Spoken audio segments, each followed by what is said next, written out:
अस्सलाम वालेकुम। आज हम चैप्टर नंबर 7 फाइनेंशियल अरिथमेटिक पढ़ेंगे, जिसमें फाइनेंस के हवाले से कुछ चीज़ें होंगी। तो एक्सरसाइज 7.1 स्टार्ट करते हैं। क्वेश्चन नंबर 1 के अंदर आपको कुछ चीज़ों की प्राइस दी गई है और उस पर आपने उनका परसेंटेज के हिसाब से टैक्स फाइंड करना है कि अगर इसकी प्राइस इतने है तो इसके ऊपर लेट्स सपोज यहाँ पर क्वेश्चन नंबर 1 के अंदर 16% जो है जीएसटी है, यानी कि टैक्स है आपको।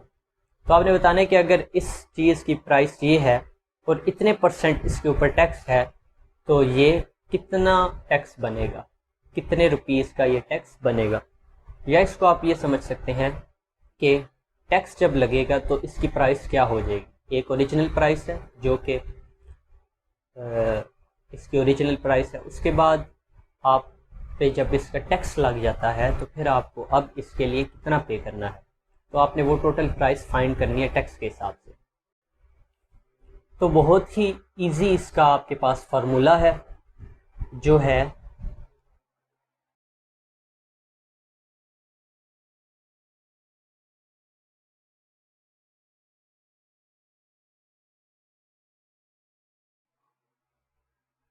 GST equals to tax percentage multiply by worth या प्राइस, आप इसको कह सकते हैं। तो आपको जीएसटी फाइंड करने के लिए टैक्स परसेंटेज और उसको आपने 100 से डिवाइड कर देना, क्योंकि वो परसेंटेज में होगी, और जो आंसर आएगा उसको आपने जो उसकी प्राइस है, ओरिजिनल प्राइस है, उससे आपने मल्टीप्लाई कर देना, तो आपके पास जीएसटी आ जाएगा। तो शुरू करते हैं।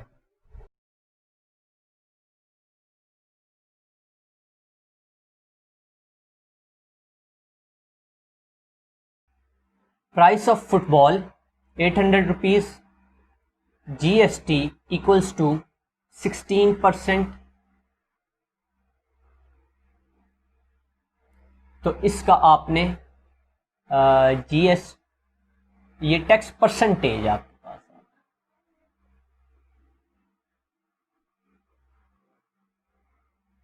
जीएसटी आपने फाइंड करनी है। तो वैल्यूज पुट करेंगे इसके अंदर हम। Tax percentage 16 over 100 multiply by 800, तो आपके पास ये इधर से कैंसिल। जीएसटी आपके पास 128 रुपीज़ आ जाएगा। अब आपने इसको प्लस कर देना 800 में, तो 928 रुपीज़ बनेगा। तो ये आपके पास प्राइस आ गई जो टैक्स के बाद आपने अदा करनी होगी। इसी तरह इसका पार्ट 2 आप देखेंगे, उसके अंदर जो रैकेट्स हैं उनकी प्राइस दी हुई है 1250 और टैक्स है उस पर वही 16%। पहले क्वेश्चन के हर पार्ट के अंदर 16% टैक्स है। आपने जो प्राइस है उसका 16% उस पर लगा देना है टैक्स, और फिर प्राइस के ऊपर 16% का जो टैक्स आएगा जीएसटी उसको ऐड करेंगे, तो आपके पास वो प्राइस आ जाएगी जो आपने टैक्स के साथ पे करनी है। यानी कि एक प्राइस थी जो ओरिजिनल इसकी प्राइस थी, एक थी प्राइस जो आपने टैक्स के बाद पे करनी थी। तो आपने एंड में लिखना है द कस्टमर हैज़ टू पे। अब यहाँ पर द कस्टमर हैज़ टू पे 928 रुपीज़, ठीक है। पार्ट नंबर 3 के अंदर भी रैकेट्स गिवन है और रैकेट्स की प्राइस है 1650। तो आपने 16% टैक्स है, तो उसी तरह जैसे ये यहाँ पर आपका आ जाएगा, सिर्फ यहाँ पर आपने वैल्यूज चेंज करती जानी है। पहले वाले में 1250 था, आपने यहाँ पर 1250 लिख देना है।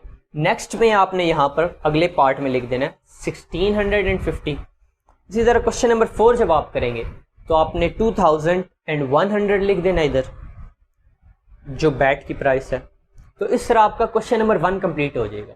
ये चूंकि बिल्कुल एक ही तरह का सवाल था, इसमें सिर्फ आपने कटिंग मल्टीप्लिकेशन वगैरह करनी है, तो इसमें कोई नई चीज़ नहीं थी। तो क्वेश्चन नंबर 1 हमारा यहाँ पर मुकम्मल हुआ।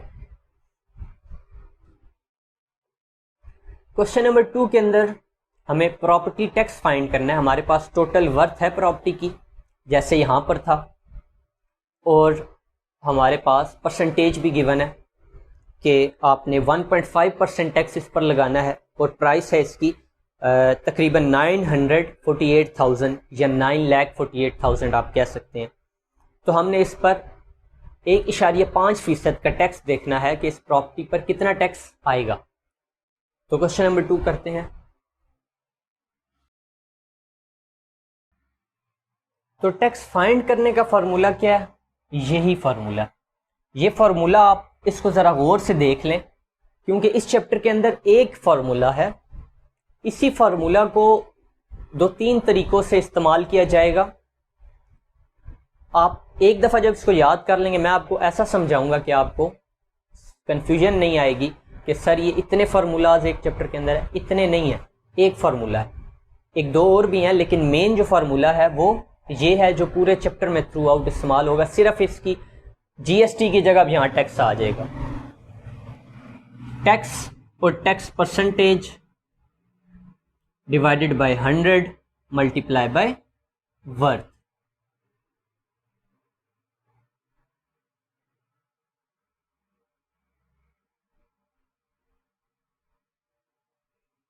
सबसे पहले आप इसका ख़त्म कर देंगे यहाँ से ये, उसके बाद आप इसको कर लेंगे मल्टीप्लाई। तो आपके पास जो इस पर टैक्स आएगा वो तकरीबन 14,220 आएगा।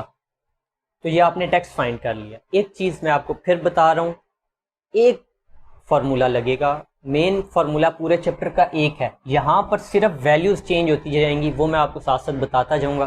तो इसलिए कोई कंफ्यूज होने की ज़रूरत नहीं है सर पर सवार के मुश्किल चैप्टर है, कुछ बिल्कुल आसान चैप्टर है। जस्ट जो हम 12th चैप्टर में जैसे कैलकुलेशन करते रहे हैं, यहाँ पर यकीनन उससे आसान होगी, क्योंकि वो बहुत ज़्यादा पॉइंट्स में थी। यहाँ पर भी कुछ है, लेकिन इंशाल्लाह आपको आसान लगेगा। क्वेश्चन नंबर 3 देखें। क्वेश्चन नंबर 3 के अंदर अब हमें टैक्स गिवन है जो बंदे ने पे कर दिया है, यानी कि जो चीज़ पहले हम फाइंड करते वो इस क्वेश्चन में गिवन है। हारिस ने अपनी प्रॉपर्टी का टैक्स अदा किया 2068 एट द रेट ऑफ 0.8%। उसने टैक्स अदा किया और वो टैक्स था 0.8%। तो आपने बताना है कि उसकी टोटल प्रॉपर्टी की वर्थ क्या थी कि जिस पर उसने इतना टैक्स दिया। तो ये हमने बस फाइंड करना है। एक ही फार्मूला है, वैल्यूज चेंज करनी है, आपको भी बताता हूँ। इनसे कोई ज़्यादा मोहब्बत थी गवर्नमेंट वालों को, तो इनसे इन्होंने कम टैक्स लिया 0.5%, बाकियों का हमने ज़्यादा देखा। तो अभी हम इसका जीएसटी की जगह हम लिख देंगे टैक्स परसेंटेज पे हम लिख देंगे 0.5 divided by 100 multiply by worth. इसको इधर यानी कि मल्टीप्लाई वाला डिवाइड और डिवाइड वाला मल्टीप्लाई। क्वेश्चन नंबर 3 के अंदर देखें आपके साथ कि टैक्स था 2068 रुपीज़ और टैक्स रेट था हमारे पास 0.8% और हमने वर्थ फाइंड करनी थी। जो चीज़ पहले हमें गिवन होती थी, अब वो फाइंड करनी है, और जो फाइंड करते थे वो गिवन है। तो इसी फार्मूला के अंदर हमने सारी वैल्यूज़ को पुट कर दिया, 100 को मल्टीप्लाई, 0.8 को डिवाइड। अब आपने इसको इसके साथ मल्टीप्लाई और इसके साथ डिवाइड कर देना है। जब आप ऊपर मल्टीप्लाई करेंगे तो आपके पास 6800 आ जाएगा और नीचे आपके पास 0.8 आ जाएगा। तो इसको आप पॉइंट अगर ख़त्म करते हैं तो ऊपर आप देखें पॉइंट ख़त्म किया, 1 लगा, 1 0, तो ये तीसरे नंबर पे जो चीज़ की वैल्यू वो ऊपर चली गई। अब आप इसके अंदर एक और 0 यानी ऐड करेंगे। मैं आपको इरेज कर रहा हूँ, यकीनन आपने नोट कर लिया होगा।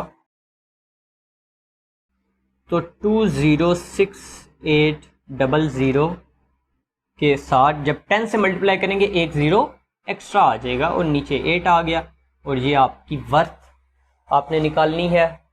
जब आप इसको डिवाइड कर लेंगे तो आपके पास आ जाएगी वैल्यू, ये थी जो हमारे पास लड़का है हारिस, इसकी प्रॉपर्टी की वर्थ, पूरी प्रॉपर्टी की कीमत थी इसकी 2.5 लाख, तकरीबन 2,60,000, और इसने जो पे किया वो इस पर टैक्स था 2,000 रुपीज़ 0.8% पे।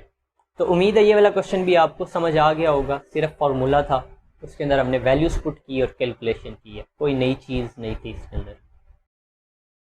क्वेश्चन नंबर 4 देखें। जो प्रॉपर्टी टैक्स है जो पे कर दिया गया है वो है 18,720, यानी कि ये आपका टैक्स है। आपको इसमें टैक्स रेट फाइंड करना है। प्रॉपर्टी टैक्स गिवन है आपको जो पे किया है, वर्थ गिवन है, अब परसेंटेज फाइंड करनी है। तो परसेंटेज कैसे फाइंड करेंगे देखते हैं। यही वाला फॉर्मूला, जीएसटी आपके पास 18,720, टैक्स रेट आपको नहीं मालूम, वर्थ आपके पास 1,560,000 है। आपने 100 को इससे जाकर मल्टीप्लाई कर देना है और इसको यहां पर डिवाइड कर देना है। समझ आ रही है बच्चों? और टैक्स रेट आपके पास आ जाएगा। इसको आप मल्टीप्लाई करेंगे तो आपके पास आ जाएगा, जब भी देखें 100 को मल्टीप्लाई करेंगे 2 0 बस इसके साथ ऐड हो जाएंगे आपके।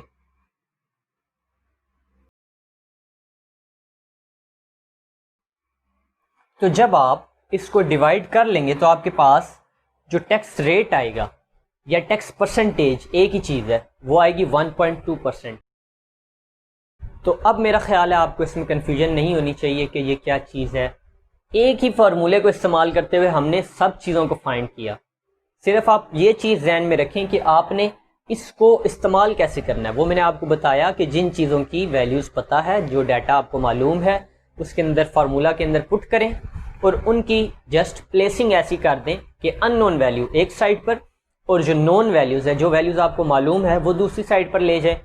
वो आपको रूल्स बस फॉलो करने हैं कि मैथमेटिक्स का जो रूल है, एक साइड पर मल्टीप्लाई हो रहा है तो जब वो उसको इक्वल टू के दूसरी साइड पर लेकर जाएंगे वो डिवाइड होगा। एक साइड पर प्लस हो रहा है, दूसरी साइड पर जब लेकर जाएंगे तो माइनस होगा। ये रूल्स एंड रेगुलेशंस आपको मालूम होनी चाहिए। नाउ ये जो क्वेश्चन नंबर 5 है ये थोड़ा सा डिफरेंट है दूसरों से। इसके अंदर आपके पास प्राइस जो गिवन है वो टैक्स इंक्लूड करके उन्होंने प्राइस बताई हुई है कि अगर एक प्राइस में 5% टैक्स ऐड कर दें उस प्राइस का, तो जो प्राइस बन रही है वो है 945 रुपीज़। ठीक है, इसमें से आपने वो 5% को निकाल देना जो टैक्स की थी और बगैर टैक्स के जो प्राइस है वो आपने बतानी है। तो सबसे पहले आपने क्या करना है कि ये देखना है कि 5% जो टैक्स की अमाउंट थी वो इसके अंदर शामिल है और 100% जो उसकी प्योरिटी थी ओरिजिनल प्राइस की वो भी शामिल है। तो 100% यानी उस प्राइस का हो गया और 5% टैक्स हो गया। इन दोनों परसेंटेजेस को हम ऐड कर लेंगे। 100% उसकी ओरिजिनल प्राइस और 5% जो उस पर टैक्स लगा वो मिलाकर 105% रुपीज। वो कितनी बनी? 5% टैक्स, 100% उसकी अपनी प्राइस, मिलाकर जो बनी अमाउंट वो है 945। आपको 100% की चाहिए, बात समझ रहे हैं? 945 105% है, आपको 100% यानी कि उसकी ओरिजिनल विदाउट टैक्स की अमाउंट चाहिए। उसको निकालने के लिए आपको पहले 1% की निकालनी होगी, जो कि आप निकालेंगे 105 को डिवाइड करके, और जब आपको 100 निकालनी होगी तो 945,105 मल्टीप्लाई बाय 100। तो आप क्या करेंगे कि 100 के साथ उसको मल्टीप्लाई कर देंगे और इसके साथ डिवाइड। अब ये कैलकुलेशन यहां साइड पे कर लेते हैं। ओरिजिनल प्राइस आपके पास आ जाएगी 900 रुपीज। एक दफा फिर आपको मैं थोड़ा सा समझा दूं ताकि आप कंफ्यूज ना हो कि इसमें क्या हुआ है।